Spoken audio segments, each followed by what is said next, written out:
On Tech News Today, Facebook's working on a news app, Tinder's meltdown was a publicity stunt, and a major tech guy is running for president. It's all coming up next on Tech News Today. This is Twit. Bandwidth for Tech News Today is provided by CashFly at CACHEFLY.com.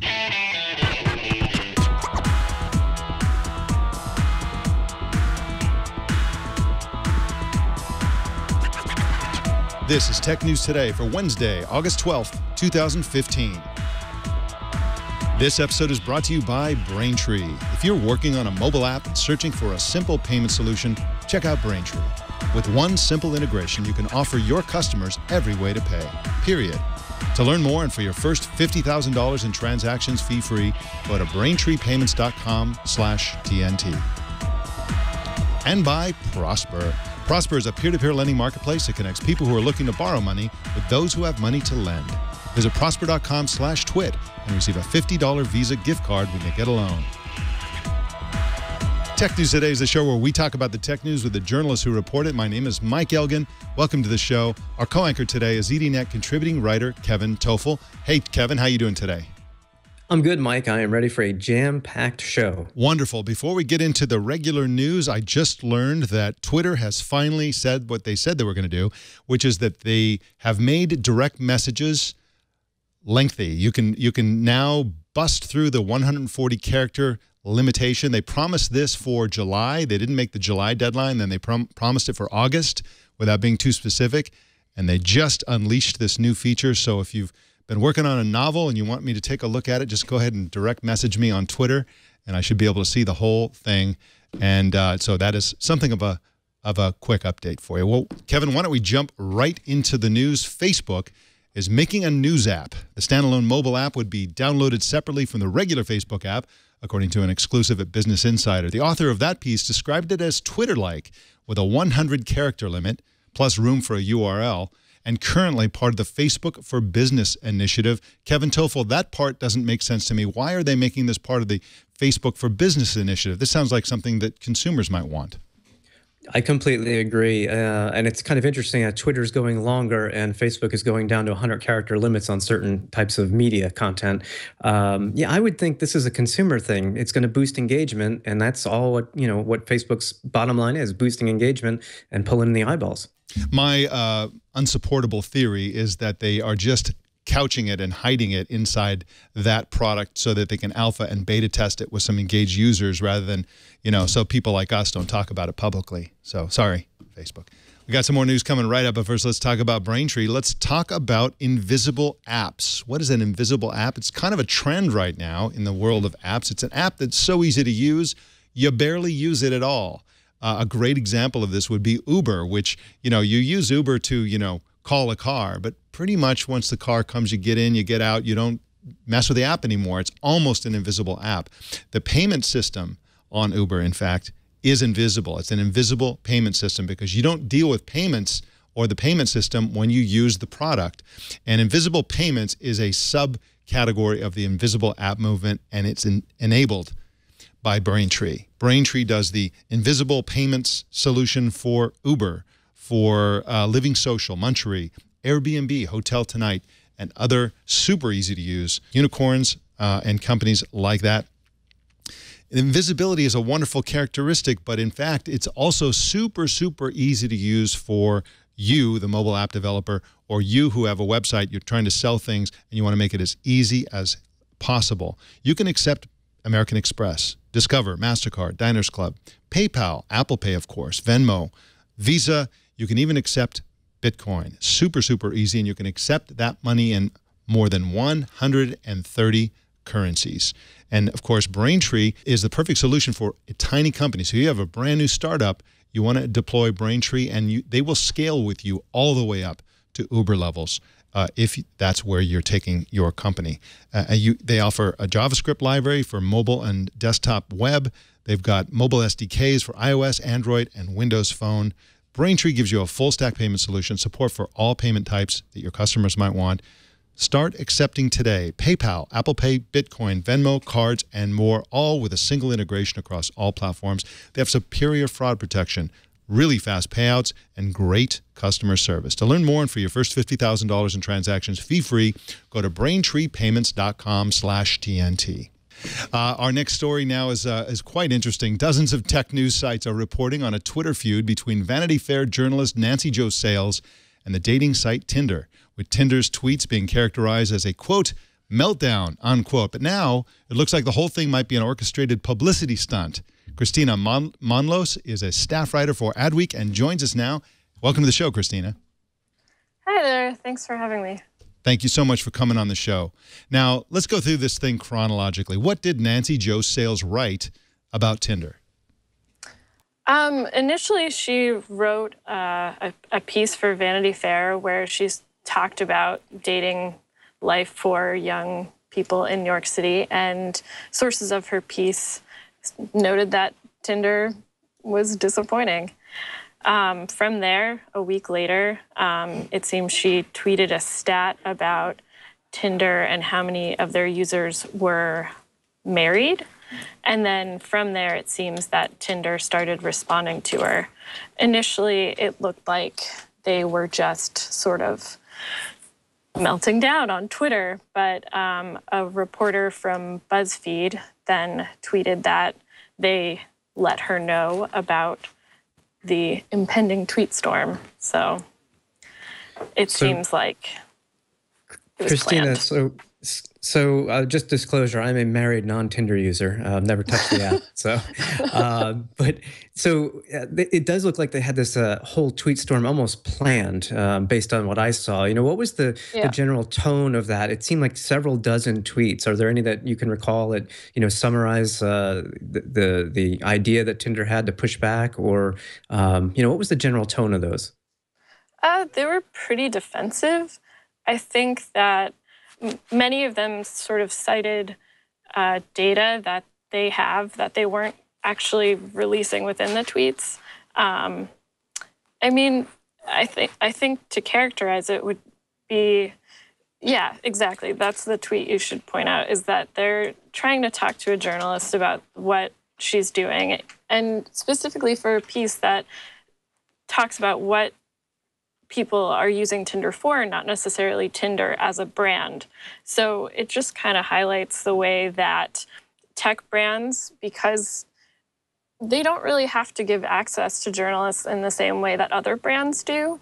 And so many of the pieces are embargoed or ones that are worked on with the brand and planned out in advance. And so it seems to be characteristic of tech brands who aren't necessarily prepared for journalists to look at things without their approval, if that makes sense. You could say that Tinder was taking a swipe at Nancy Jo Sales, but that would be dumb. That would be a dumb thing to say. So nobody's going to say that. Now, a lot of people are mocking Tinder's tweet about, the reference about North Korea. Can you talk about that? Well, it doesn't make any sense, because basically they're saying that all of their users are verified on Facebook, but then that people are meeting on Tinder in places where Facebook is banned. So it's a little humorous in that regard. And then also just to imagine Kim Jong-un on Tinder would be pretty good. I suspect he is not a Tinder member either, so I actually have something in common with him now, which is kind of scary. So one other thing about this, why does it seem like it's a planned publicity stunt, even though we know that the BuzzFeed reporter got a heads up? I think the more telling aspect is, what was the delay in the tweet storm from Tinder versus the actual article that was published? Right. I mean, it was like a week in between, and then also it seemed like a few hours ended up passing between their initial tweet to Nancy Jo Sales and then like around 7 p.m. when many people would be on Twitter, would be at home, would be checking things. That's when it seemed like they went off on their 30-tweet rant. Well, apparently there's no such thing as bad publicity. They are certainly getting lots of publicity today, Tinder that is. Also, I guess, the magazine, Vanity Fair. Kristina Monllos is at adweek.com and on Twitter at Kristina Monllos. Thank you so much for joining us today, Kristina. Yeah, thanks for having me. All right, bye-bye. Harvard Law professor Lawrence Lessig is running for president. And he's making the most unusual campaign promise in U.S. history. He's promising first to fix campaign finance laws and end voter suppression and partisan gerrymandering, blah, blah, blah. But when he's done doing all that, he'll resign and just hand over the country to the vice president. He says even if it takes him only one day, he'll resign after one day. Rebecca Ballhaus is a reporter for the Wall Street Journal and joins us to talk about this most unusual presidential bid. Welcome to the show. Hi, thanks for having me. Thank you so much for coming on and explaining this confusing turn of events. This is clearly a publicity stunt to raise awareness about unfair election rules, etc. After GOP candidate Donald Trump's spectacular comments in the debates last week about transactional politics, where he basically says, I've given money to all these guys. Do you think our broken political system will actually become a major theme of the election? So I think even before that debate and before Leslie's candidacy, I think it's fair to say that problems with the political system have already been pretty prominent on the campaign trail. Hillary Clinton has said we need to get unaccountable money out of politics. Martin O'Malley has criticized super PACs. And Bernie Sanders has repeatedly said that we need to get billionaires out of the political system. And Lessig, in a call with reporters yesterday, acknowledges that he's not the first to focus on this issue. But he does say that these other candidates are just checking the boxes. He says they need to offer real plans for reform, and without that, they're just sort of, running through the mill. Rebecca, this is, well, this kind of fits in with what's going on with the GOP in general, because that's a bunch of craziness right now. But, this is a really odd approach to take, saying, I'm just going to go be the president until I get this done, and then I'll step down as vice president. If that's not, odd enough to attract people's interest and money, I don't know what is. But how is he trying to raise money for this? Because he's going to need that if he's going to actually be a viable candidate. Right. So I think that's something he's aware of. He said yesterday that if he can raise $1 million by Labor Day, he'll officially join the Democratic primary. So right now he's really just exploring a bid, he says. And on his website, which you're showing now, it looks like he's so far raised about $143,000 so far of the $1 million. And it's about 2,000 or so donors, I believe.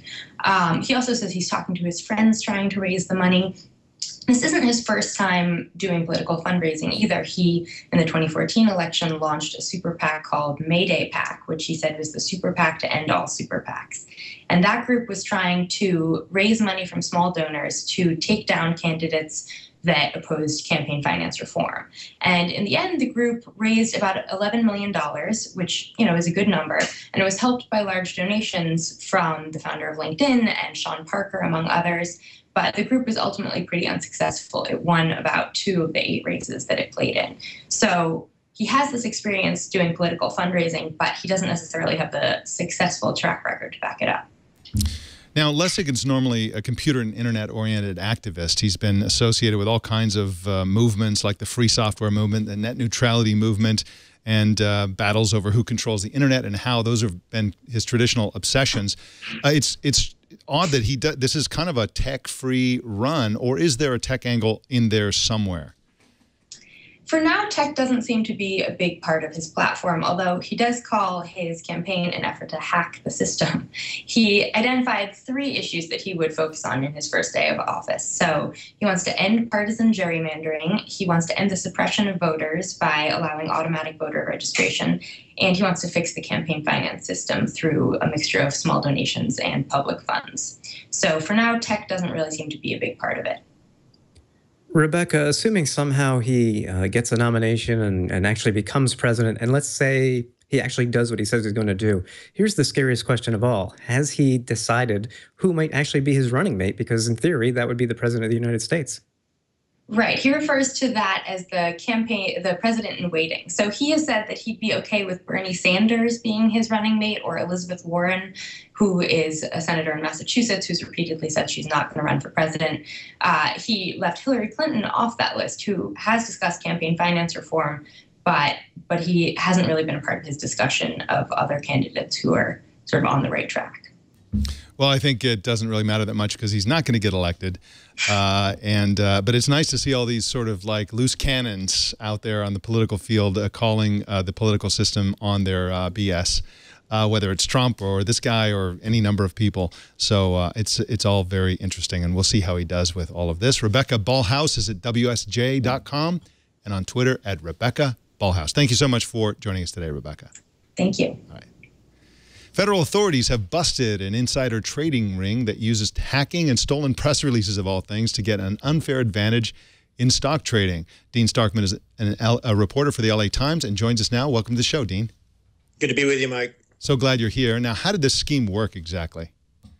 It's pretty interesting and unique in a lot of ways. Apparently, a couple of pretty adept computer hackers in Ukraine got the idea and the know-how to break into the systems of major business news wires, Business Wire, and PR Newswire, and these other outfits that are trusted by public companies to disseminate information at a given time in an orderly manner. These hackers gained access to almost 150,000 press releases over several years. And a lot of these press releases, of course, contain what markets call material information, things that move stocks. And often these press releases were uploaded in the morning to be released often after the close of markets. So traders had all day to act on that information, and they did. Dean, the U.S. Attorney for New Jersey, had said that this was a cutting-edge international scheme at the intersection of hacking and securities fraud. What makes it so cutting-edge, at least from his perspective? Just the fact that these guys were able to tap into, basically privileged information? Yeah, I mean, that's the sort of the official description of these hackers, that they're ultra sophisticated and were able to use an array of hacking techniques that were only able to be detected by the expertise of federal prosecutors and their colleagues at the SEC. In fact, if you talk to computer experts, they kind of cast doubt on the novelty, the innovation, or the degree of sophistication of these hacks. A lot of these were, I'm told, are techniques and practices that have been around and spreading around the internet for the last 5 years. What marked these particular hackers was their resilience, their persistence. If they got thrown out of a system, they found another way back in, according to these experts. And also, experts that benefited probably from the fact that the newswire companies might not have been as diligent as they might have been in examining their internal traffic to find out whether or not they had been hacked previously. A lot of the times, apparently, computer defenses are focused outwardly on incoming traffic. But apparently, the big sort of hole in the system is the stuff that's breaches that have been previously made and gone undetected and go on for a while. And that's where I think these companies may have fallen down. Yeah, they were essentially phishing attacks and brute force attacks, pretty standard stuff. But what's interesting is the scope and scale of this. You might imagine that this went on for a couple of months and that they got a couple of hundred press releases. But in fact, can you describe the scale actually? How long did this go on, and how many press releases did they make off with? Yeah, at least 3 years, and maybe as many as 5, and that's sort of the thing that would puzzle a lot of computer experts. And what they were able to do was really to kind of come up with this global. The hackers were able to connect with a global network of rogue traders, you'd have to say, who would pay for information that they clearly had to know was the government certainly says they knew was illegally obtained. So in all, they were able to download 150,000 press releases. They actually, interestingly, only traded apparently on about less than 900 of them, so less than 1%.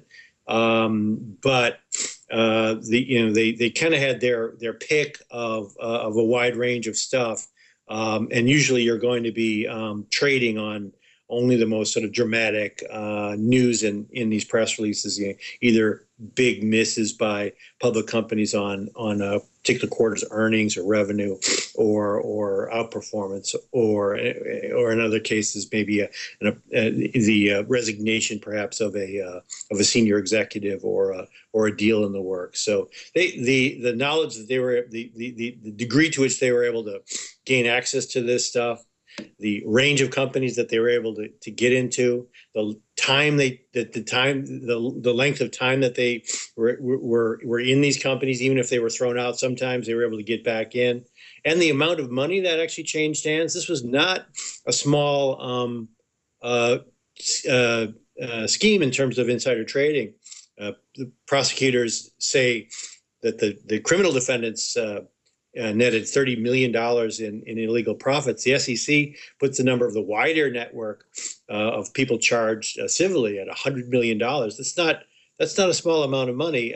People got rich on this stuff, and it was surprising the amount of time that they were able to do this, and how comfortable they got in running and perfecting this system. Dean, this just wasn't a small group of people who profited from this, because you had reported that the hackers went and made an actual tutorial video on how to do the press release hack, and they put out requests for shopping lists of what information traders might want. So it's almost like they've created a little market for themselves, much like the stolen personal identity market. Was all of that information gathered as evidence, or is that just kept outside the case?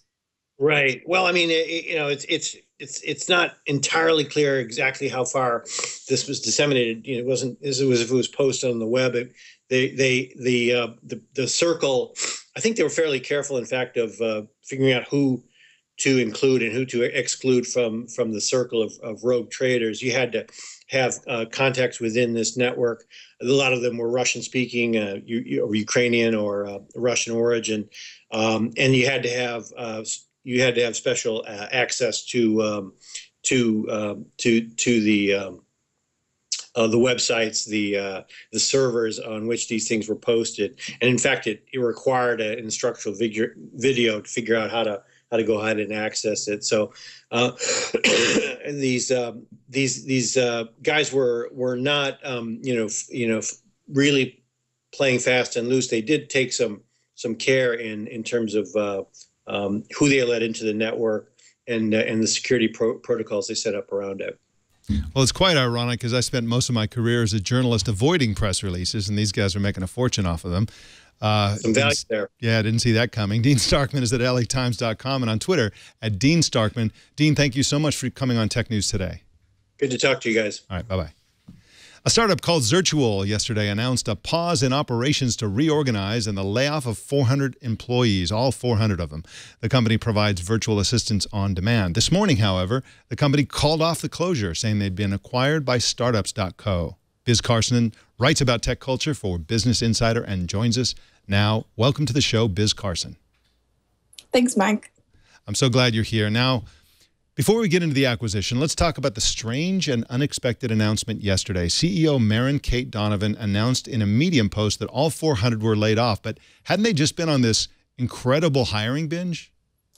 Yes. So when I was talking to former employees, they had no idea that this was coming. They had been hiring a lot of people over the last 18 months, and to them, everything was on the up and up until they received an email at 1:30 in the morning on Monday saying they don't have a job. So it was very surprising to the employees, and that was 400 people who lost their job in the middle of the night. And all of Zirtual's clients also received a notice a few hours later saying that the operations had been paused. Biz, it's Kevin. It's always good to see a former GigaOM colleague, and you and I can actually personally relate to this kind of. Yes, we have. We have been through this exact situation, with one subtle difference, though. Right off the bat, the company was accepting paid signups for as little as 13 hours before they actually had the announcement. So, do you think that was more like a stunt just to get startups.co to force an acquisition, or what do you think about that? I don't think it was a stunt. I think, based on the news that's coming out in Maren's post, I think they were hoping that an offer, an investor would come through to save them at the last minute. And when that didn't happen, they realized they couldn't pay their employees and had to shut down immediately. What we went through at GigaOM, I feel like, was a little bit different because it did blindside us. We had no idea as well, but there was at least a teleconference for our remote employees. We had answers. We could ask the CEO questions on the spot.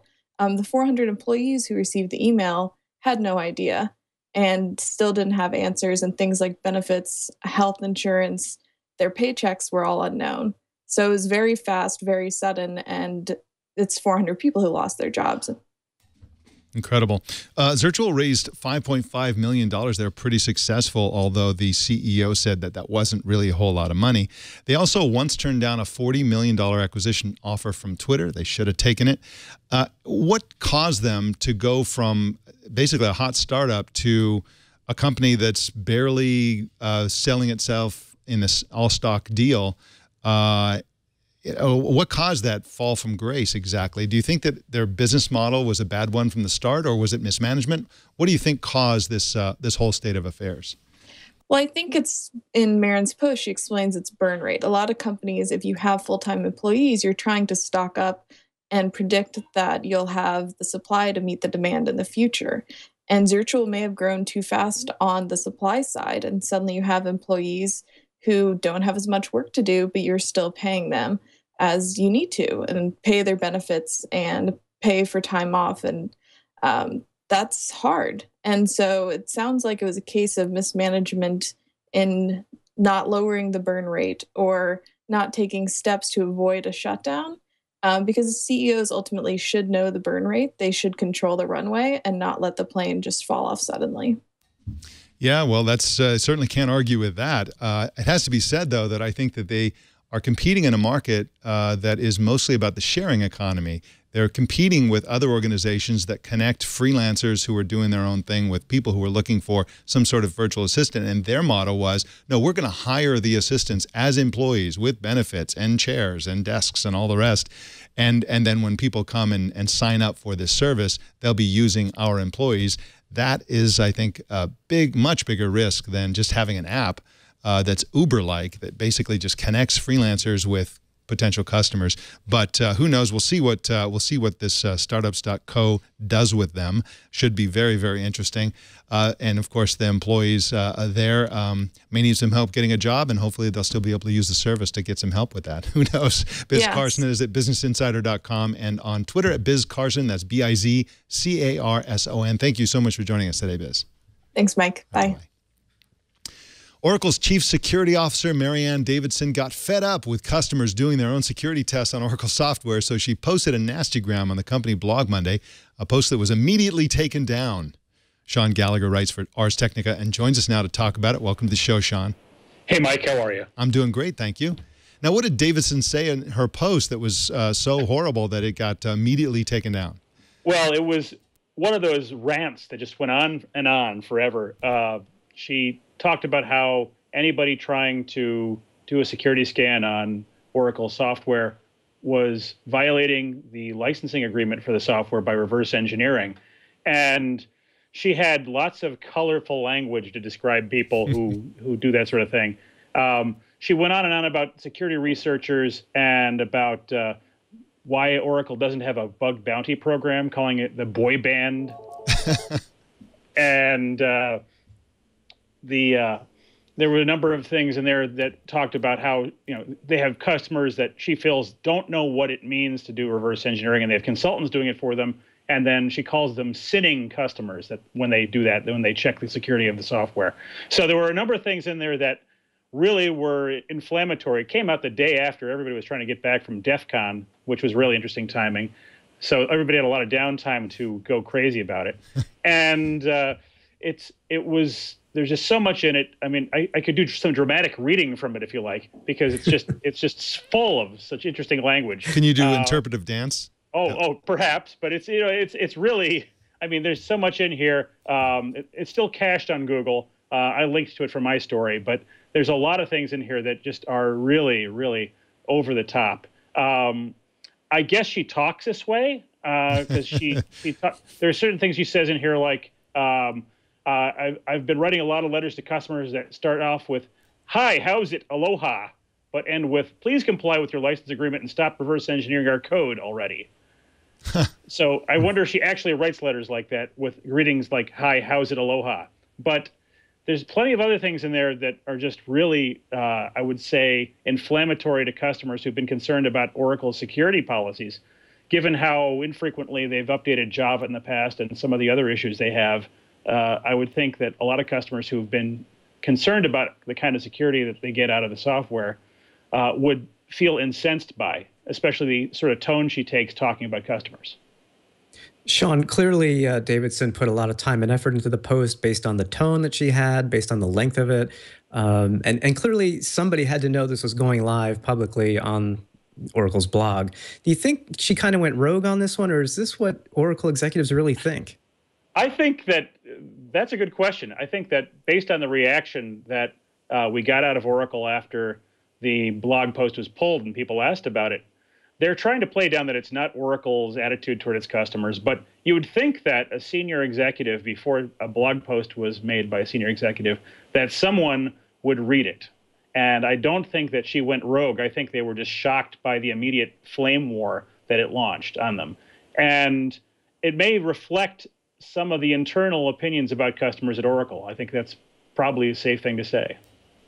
Now, she went on and on about how this constitutes reverse engineering. Do you agree with that characterization? I mean, it doesn't sound like they had the goal of reverse engineering. That was No, I mean, what's going on here is that she was talking about people who were decompiling Oracle code to look for bugs in it with scanners. And that's one approach to checking for vulnerabilities. It's not the only one to check for vulnerabilities. I mean, there are lots of ways to try and see what breaks it. You can do fuzzing and things like that against software by throwing unexpected input at it to see if it breaks. But scanning through code, through reverse compiled code to find potential vulnerabilities is a technique that a lot of people are using, and it doesn't constitute reverse engineering the code to rewrite it. It constitutes doing a deeper check on the code itself.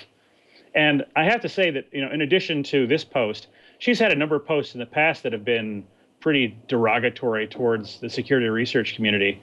I think that she feels like all these hackers out there are trying to make her life miserable.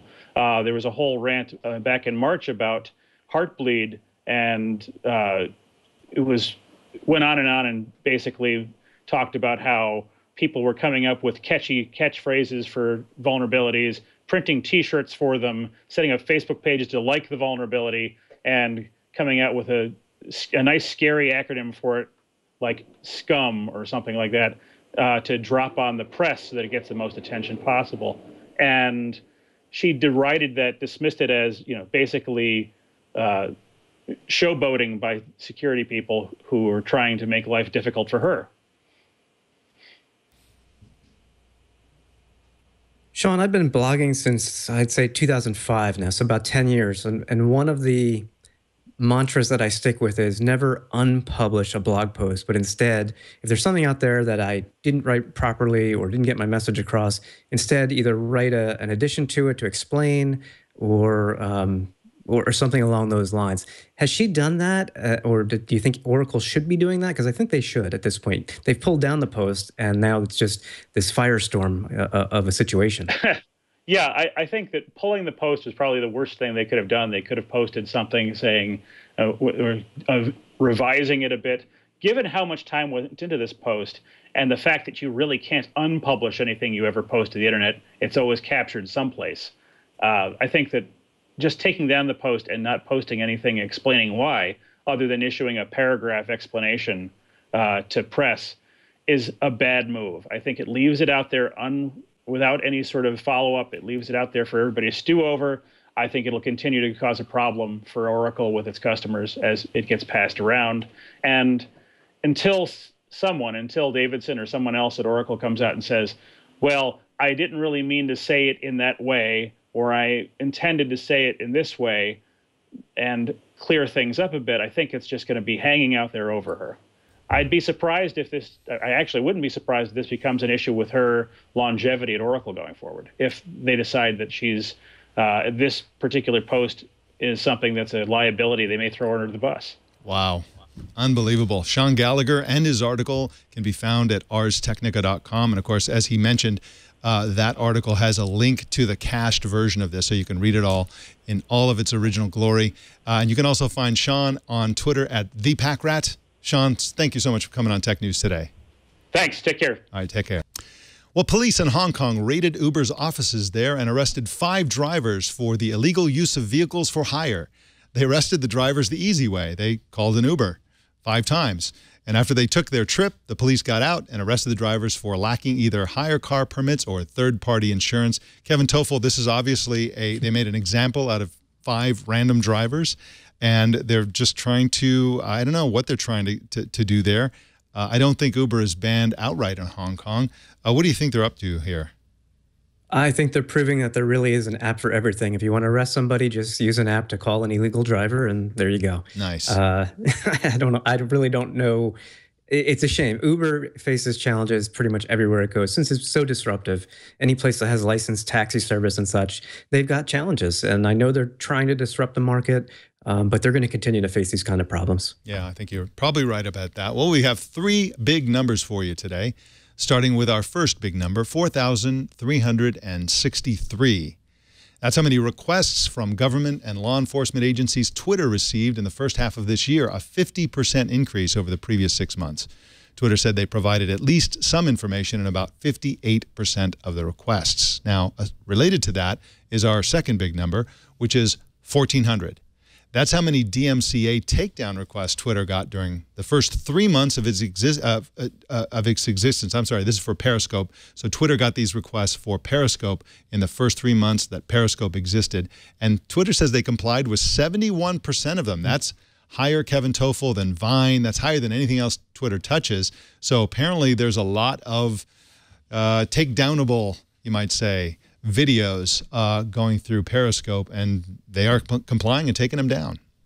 It's interesting, and it presents a big challenge because I know I've been to some major sporting events, and they are very explicit saying you cannot broadcast video of the live event. And that's obviously because they've got deals to, show the events on television or on the web and so on and so forth. A 10, 20, 30-second video or a live video broadcast from there, they're going to go after these. And Twitter really has no choice, I think, but to comply. And I'm sure they will. Well, our last big number is 64. That's the percentage of global enterprise device activations for iOS devices. It's not as big of a number as Apple would like. It means that Apple's lead in the mobile enterprise is shrinking. This is according to a new report from Good Technology. In fact, Apple lost 6 percentage points over the year-ago quarter, according to this report, while Android gained that same 6%. So it looks like they're sort of, all of these losses for iOS are coming from Android gains. So Android now represents 32% of total activations, according to the report. Windows Phone is a rounding error. Kevin Tofel, is this a sustainable trend? Is Android going to threaten Apple's really strong lead? It's still at this point in the enterprise. I think it points to the fact that Android is just such a massive market and still growing. Apple is also growing, but it has a smaller percentage share just in general. So I think it's more a reflection of that more than anything else. I wouldn't count Apple out just because they've got that partnership with IBM for mobile apps in the enterprise and iPad deployment and iPhones and so on. So I don't think Apple's losing any sleep over these numbers. Okay, that's interesting to know. Now, these IBM apps that they're coming out with, this whole partnership, this isn't really bearing fruit yet, right? I mean, this is all something that's going to come online gradually over time, or are we already seeing the effects of that? Actually, it's a slow process, but we do see some effects. There's about 32 apps now. I've written about several of them on ZDNet, and every 3-4 months, you'll see the IBM mobile partnership with Apple website get an update and say we've got new apps such as things for nurses or healthcare practitioners to monitor stats on an iPad. There's been a couple of apps recently that got Apple Watch support, such as for real estate market. People can get information about open houses and such on Apple Watch. That's all being developed through IBM specifically for iOS, not for any other platform. So it's not market shaking, but it is starting to take off is probably the best way to say it. Yeah, and Steve Jobs is turning over in his grave, no doubt. Big blue. Yeah, exactly. We'll have a couple of bits of feedback from a couple of TNT fans who wanted to take us to task over our coverage about ad blockers. But first, I want to talk about Prosper, our second sponsor today. Prosper is the best way there is to borrow money. If you want money to launch a business, fix up your house, get out of your credit card debt and stop paying such high interest credit card debt, then you want to get a loan from Prosper. Basically, you add your loan request as a listing basically, and then investors can come along and invest in you, your dream, your project, your company, whatever it is that you are funding with your Prosper loan. It's just a great a service. You can borrow up to $35,000 in as few as 5 days. Use the money for whatever you desire, and investors will invest in you. This is much better than a bank. Your rate won't change. You can save on interest if you pay the balance early. And to check your low rate instantly without affecting your good credit, go to prosper.com/twit. That's prosper.com/twit. Check your low rate. It won't affect your credit score. You've got to check it out now. And for a limited time, Prosper is offering Twit viewers and listeners a $50 Visa gift card with your low-interest loan. You can get up to $35,000 in your account in as few as 5 days and a $50 Visa gift card. Just go to prosper.com/twit. And this is a special offer just for the Twit Army. Well, we got an email from a TNT fan named Lance Wagoner who said the following. He said, in episode 1320, which is a couple episodes ago, you talked about ad blockers starting to be mainstream. And what I believe failed to be mentioned is the practice of this being used as a security measure to block malicious ads. We also got a comment in our Google Plus community, on Tech News Today community on Google Plus, from Mike Rigsby, who said something very similar. He said, everybody comments that ad blockers are being used from an angle of privacy and because people don't like ads, but one thing that never seems to get mentioned is security. From the perspective of an IT professional, I can tell you that banner ads are a huge delivery mechanism for malware and viruses. And an interesting story cropped up about this very thing. So if for everybody who's using ad blockers or thinking about using ad blockers for security rather than privacy or as a convenience, you might want to go to marco.org. And Marco, of course, he's a developer and a blogger and a geek and a coffee enthusiast, he says. And he wrote a pretty long piece dated yesterday called The Ethics of Modern Web Ad Blocking, where he goes into some detail about this. And this is a really interesting article. You might want to check it out. And yeah, it's a very good point. And blocking ads just because they're so noxious sometimes, and it's really a shame too, because as we pointed out, there are ads that are doing the right thing and they get blocked as well. So it's kind of a shame. Somebody's got to do something to allow granular blocking of advertising. And we'll see if anybody can do that. Maybe Marco can do that. Marco Arment is his name. Well, our TNT fan of the day is Jim Kaler, who posted this picture on Google+. He said he recently visited Pikes Peak in Colorado, and while he was waiting for relatives who were in the gift shop, he watched Tech News Today.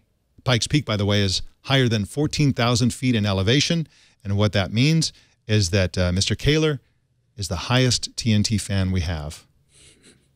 Show us how you watch or listen to TNT. Just record a video or take a picture of yourself or your setup or your altitude and post it on Instagram, Google+, Twitter, or Facebook. Use the hashtag HowIWatchTNT so we can find it. Kevin Tofel, you specialize in mobile computing. You are a busy person because it's like mobile is on fire right now. What are you working on right now?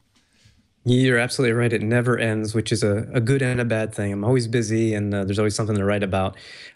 This week, I'm actually writing about my experience with Project Fi on the Google Nexus 6. So I finally got my invite to Google's phone service, which is a triple network service. It uses T-Mobile, it uses Sprint, and it uses Wi-Fi. And you can seamlessly roam from Wi-Fi on a call to either of the other two networks. So it's working out really well for me. The only problem is that it only works on one phone. So.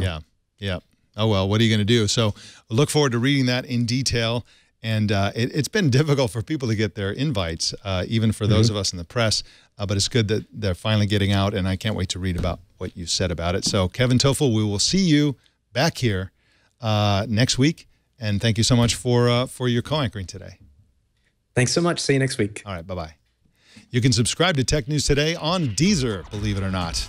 You can choose your favorite way to subscribe at twit.tv/TNT. You can join our Google Plus community. Just search Google Plus for Tech News Today and you'll find the community there. And you can follow me personally at elgan.com. Don't miss our other news show, Tech News Tonight, at 4 p.m. Pacific every single weeknight. Today's guest is John Phillips, who's the editor-in-chief of PC World. That, ladies and gentlemen, is the Tech News Today. This show is produced by Jason Cleanthes and edited by Anthony Nielsen. My name is Mike Elgan. Thanks for tuning in. We'll see you tomorrow.